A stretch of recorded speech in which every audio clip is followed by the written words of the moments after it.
Coach, was that long delay not an excuse, but I think a little bit of a factor for your slow start on Saturday? I really don't know. I could tell you that our kids were almost exhausted in a way because it's a big game and they were amped up, and I was literally I was exhausted from spending 5 to 6 hours getting them calmed down. We watched we did everything we could during that long wait because we were originally going to leave here about 3:30 to watch the game before ours. So the kids arrived here around 1:30 or 2, and we were here for 6 hours before we took off to go play. But the kids were just really excited, and I think they were just emotionally and mentally drained at that point. Not an excuse at all, though, because so was Hagerstown. So, and they came out and smacked us in the mouth, so that it is what it is. But it is difficult. I mean, let's be honest about it. Difficult to have your kids here for that long. They're not going to get good rest laying around here. No. We actually took them into our auditorium, the teen center, where it was nice and cool, and I turned the lights down and cranked the AC up and had them laying around for a couple hours. That was about the best we got. But even then, it's still not the same preparation. You're already out of routine. Then you add on to that. It was just a long day for everybody, my coaches and just everybody. We actually, because of the delay, started our Shenandoah breakdown. So then you were having to flip back and forth in what mode you're in with your brain even, and it was just kind of a weird, awkward day. Yeah, no doubt about it. And you got off to the slow start, but after that, once you guys got into it, you started rolling and really made a game of it till the very end. Yeah, I was, you can't spot a good team like Hagerstown, 19 points, and expect to win.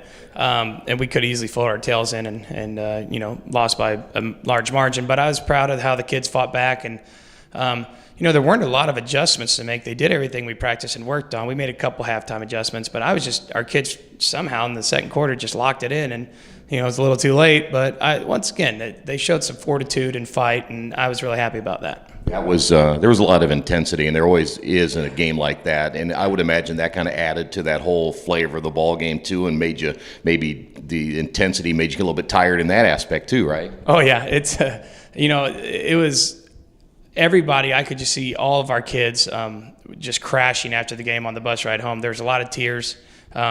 And then there's just a lot of they were dead. They were emotionally and physically and mentally drained.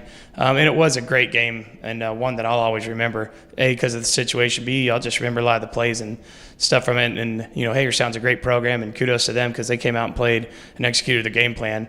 They came out on top. When you look at the kickoff return for the touchdown, and I know ifs are what they are, but boy, you look at that, if he doesn't return it, who knows, right? Well, that's just me. I'm an idiot. Because I went through in about 15 seconds all three thoughts there. I turned and told my special teams coach that we're pooching it. And then, I looked up and thinking 3:34, we got 2 timeouts. We pinned them deep the past couple kickoffs. I feel good about this. And then I said, let's go. We're going to kick it. We're going to pin them deep. And then Dante didn't quite get it over to the left hash where he wanted it. Went right up the middle where we're a little weak in our coverage. And, Hicks does what Hicks does, made a big play. And, I'm the idiot that kicked to an all-state, running back and let him win the game. But, hindsight's 20/20, and we put the kids in a position to make a play, and they still got to make the play. But in the end, that's my fault. And I learned. You live and you learn. Well, that's part of sports. I mean, if it'll work, you'd look like a genius too. So it just kind of depends, right? Yeah, exactly. And you hear coaches say it everywhere, all across the board, that you're a genius or you're the dope, and I was the dope in that situation. Yeah. I tell you what, I don't think you're a dope. I don't think anybody is, because it's a gamble you take sometimes you don't. But now you put that behind you. Talk about this week, and now how do you guys, I know that you mentioned a little bit ago, you're trying to get in now back in the routine because it's tough. You guys got back late. How's the team get back and everything getting ready for this week, which is another tough one? We're hopefully everyone rested yesterday, and we just told them to take it easy. I didn't even send them any film or anything. I wanted their minds off football and just completely relax. And even today, we haven't done anything yet. We're lifting weights right now, and then we're going to go hop right into Shenandoah and get ready for that. But I think we're going to be fine. And Shenandoah's a foe that we know, and I think a lot of the stuff that we're going to see is everything we've seen from the past from them. And now, hopefully, they watch us and try to change some stuff up, because what they do is really good. Yeah. So I wouldn't mind seeing some different things. But we know what we're going to have to do against them, and they're a great team. They're fast, they're physical, and they're confident. And they really have a belief in what they do. So anytime you play a team like that, it's really hard to.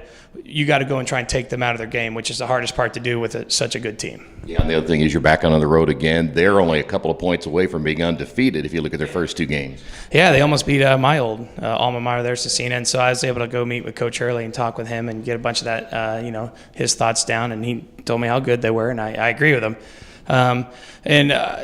They're like I said, they're a fast physical team that has belief in what they do, and so playing them early in the season when you haven't gotten to see and do a lot of things with some of our young guys is always tough. So we're going to have to get a lot of reps in, and our scout teams have got to just be really good this week. And actually, we're about to go get started on that here as soon as I'm done talking to you, because trying to replicate that offense in a matter of 3 days it's really hard to do. So it's really important about the film study and just getting all that stuff done.